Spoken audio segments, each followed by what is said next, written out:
मैसूर को कर्नाटक का cultural capital भी कहा जाता है, क्योंकि जितना पुराना मैसूर का इतिहास है, उतनी ही पुरानी यहाँ की सांस्कृतिक धरोहर भी।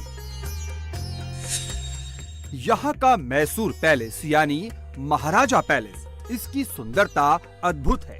600 साल पुराना मैसूर दशहरा, जिसे देखने भारत के बाहर से भी लोग आते हैं, और ये कर्नाटक राज्य का राजकीय त्योहार भी है।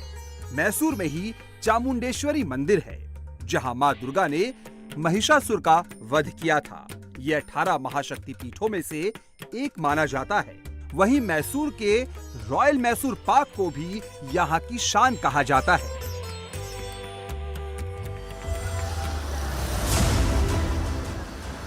कर्नाटक का कल्चरल कैपिटल मैसूर इन दिनों लोकसभा के चुनावी समर में रॉयल बैटल ग्राउंड बना हुआ है। रॉयल बैटल ग्राउंड इसलिए क्योंकि यहाँ से खुद मैसूर राज परिवार के सदस्य चुनावी दंगल में है।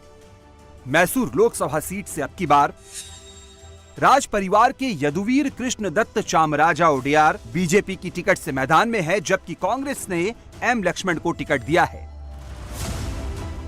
मैसूर सीट पर सिंबल कोई भी रहा हो, लेकिन यहाँ महल का प्रभाव हमेशा रहा है।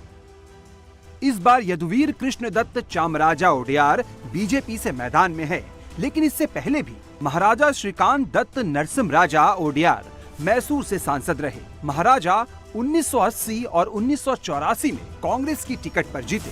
1991 में बीजेपी की टिकट से महाराजा श्रीकांत दत्त चुनाव हार गए। 1996 और 1999 में महाराजा श्रीकांत दत्त फिर से कांग्रेस की टिकट पर चुनाव जीते।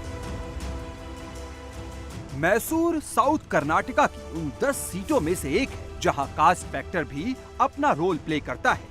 मैसूर का कास्ट इक्वेशन चुनाव के हिसाब से शिफ्ट भी होता रहता है। अगर परंपरागत वोटरों की बात करें,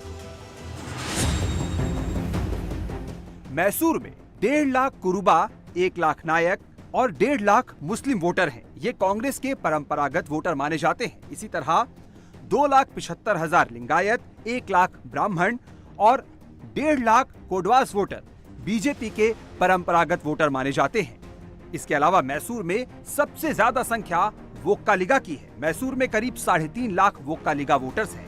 वोक्कालिगा वोटर्स वैसे तो जेडीएस के परंपरागत वोटर माने जाते हैं, लेकिन 2019 के लोकसभा चुनाव में वोक्कालिगा बीजेपी के साथ गए, जबकि 2023 के विधानसभा चुनाव में वोक्कालिगा ने कांग्रेस का समर्थन किया।